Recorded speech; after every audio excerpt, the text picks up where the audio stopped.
발표해 주시겠습니다. 예, 안녕하십니까. 문정찬입니다. 서울노동권익센터는 서울시에서 설치를 해서 민간위탁 방식으로 운영되고 있는 기관입니다. 저희 같은 기관이 이제 전국에 있는데 이제 이런 기관들하고 순수 민간단체하고 해서 한국 비정규직 노동단체 네트워크라고 지금 수년째 이제 운영을 해오고 있는데요.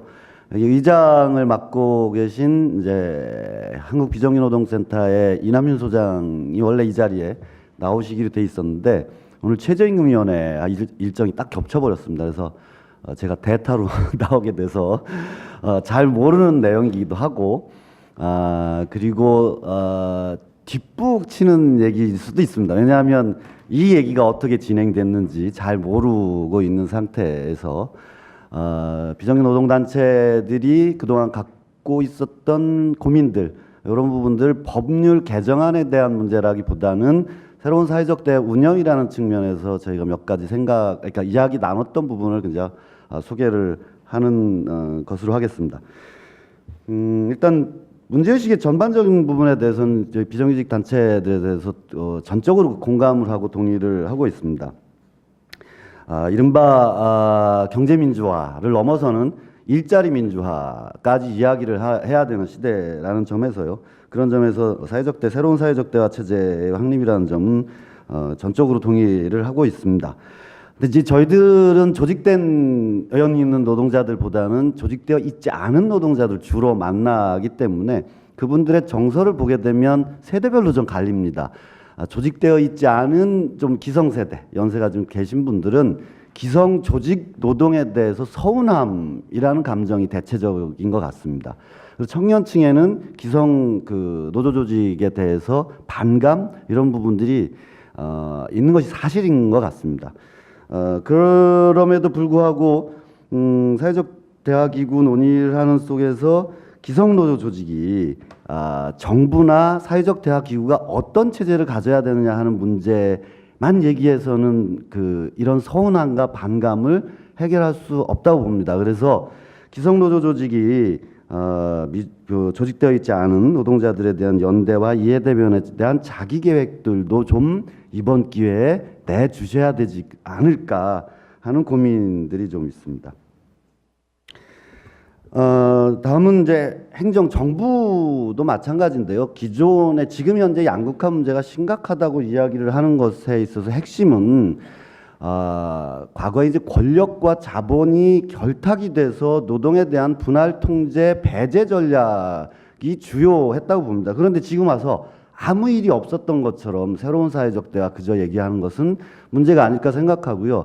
원상회복이라는 측면에서 보자면 정부는 조직되어 있지 않은 노동자들의 목소리를 조직하겠다라고 선언을 하는 것부터 출발을 해야 되지 않나 이렇게 생각을 합니다. 전제에 대한 말씀들 몇 가지 드렸고요. 그 이후에는 뭐 토론문 제출한 것을 주로 참조해 주시고 몇 가지만 간략하게 말씀을 드리겠습니다. 일단 삼자주의나 제도적 경직성 탈피하기 위해서 절차주의 폐해를 극복하자는 취지로 말씀해 주신 부분에 대해서는 저희도 굉장히 공감을 하고 있고, 그래서 새로운 사회적 대화 기구를 설계하는 설계자로서의 기능, 그다음에 새로운 사회적 대화 자체를 그 안에서 시작하고 전개하고 인큐베이팅하는 노사정 대표자 회의의 기능들의 긍정적인 문제를 발제해서 말씀해 주셨는데, 저는 이 취지, 이 기능이 이후에도 계속 유지가 되고 더 진화가 되어야 되지 않나 생각을 합니다. 참여 주체 확대 문제가 굉장히 중요한 문제인 것 같습니다. 약자들까지 대화의 주체로 호명하는 쪽으로 가야 한다는 의지를 개혁적으로 합의했다라는 점에서 대단히 이제 환영을 합니다. 그런데 이제 대표성 문제를 이제 계속 이야기를 하는데요.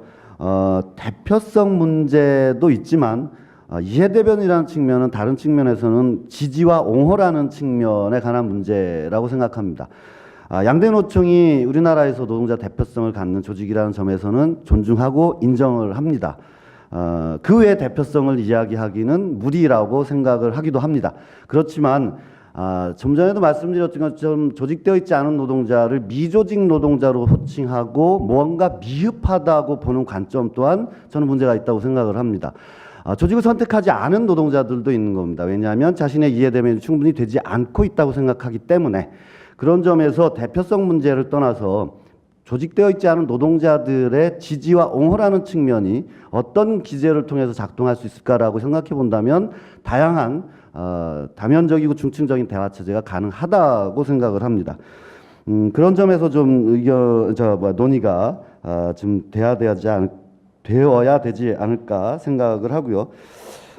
아까 다른 토론자분께서도 말씀을 해주셨지만, 일단 조직되어 있지 않은 노동자들을 조직하겠다라는 선언이 구체적으로 들어가기 위해서는 사회적 대화 체제에서 논의되고 있는 계층별 위원회 같은 곳에서 논의되고 있는 내용이 현장에 있는 노동자들에게 전달되지 않는다면 사실은 뭐 그 어떤 대표성 문제나 이런 문제를 논의하기에도 부적절하다고 생각을 합니다. 그런 점에서는 최저임금위원회 같은 경우가 그랬습니다. 회의가 비공개가 원칙입니다. 위원장에 허락하지 않는 한. 그런데 지난 최저임금위원회에서 노동자위원이 제일 처음에 한 것이 회의 내용을 공개하는 거였습니다. 심각한 갈등과 문제 제기가 있었죠. 그럼에도 불구하고 최저임금위원회에서 논의된 내용들이 공개가 됨으로 해서 많은 대중들이 최저임금이 자기 임금으로 결정되는 노동자들이 관심을 갖기 시작했고 자기 의견을 내기 시작했다는 점입니다. 즉 사회적 대화 체제에서 논의되는 내용이 조직되어 있지 않은 노동자들에게 전달할 수 있는 방법을 고민하는 것 또한 정부가 해야 될 일이라고 생각합니다.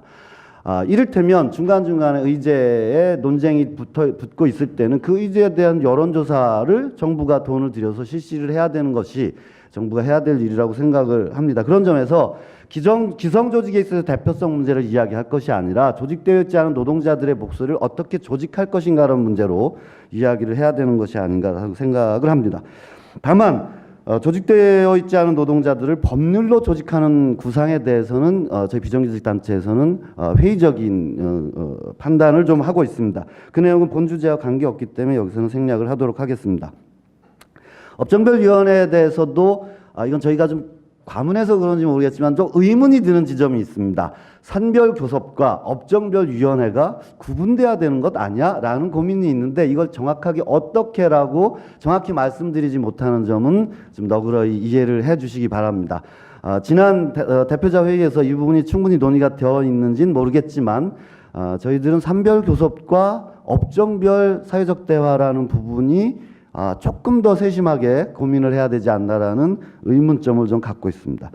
지역별 사회적 대화에 관한 문제에 있어서는 지방정부의 역할이 상당히 중요하다고 생각을 합니다. 다만 지방정부의 그 공무원 인사라는 문제 때문에 이 사회적 대화가 안정적이고 지속 가능함을 보장하는 데에는 좀 문제가 있지 않나 싶습니다. 그래서 이것을 보완할 수 있는 방법을 좀 고민하는 것이 필요하지 않겠나 생각을 합니다. 그 다음은 지역의 다양한 사례에 대해서 그 현장에서 다양한 사례를 발굴을 하는 것을 지지하고 장려하는 쪽으로 발전을 시켜야 되지 않을까 생각하고요.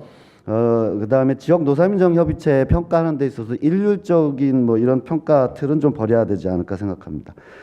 계층별 위원회라는 위원회에서도 이게 좀 많은 논의가 되셨던 것으로 보이는데 노사 중심의 측면이란 봤을 때 대화의 주체, 참여 주체를 어떻게 형성할까 하는 문제가 사실은 좀 더 많이 고민돼야 될 부분일 것 같습니다.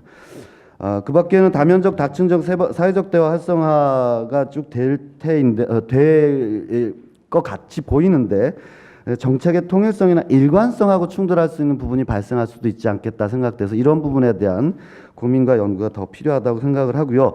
지금 발제문에서 제출하신 여러 가지 계획으로 봤을 때 지금 현재 노사정위원회 인력과 예산으로 이것이 가능할까라는 의문도 좀 있습니다. 이게 더 예산과 인력이 더 확충되어야 이런 고민들이 해결되지 않을까 생각을 합니다. 감사합니다. 예.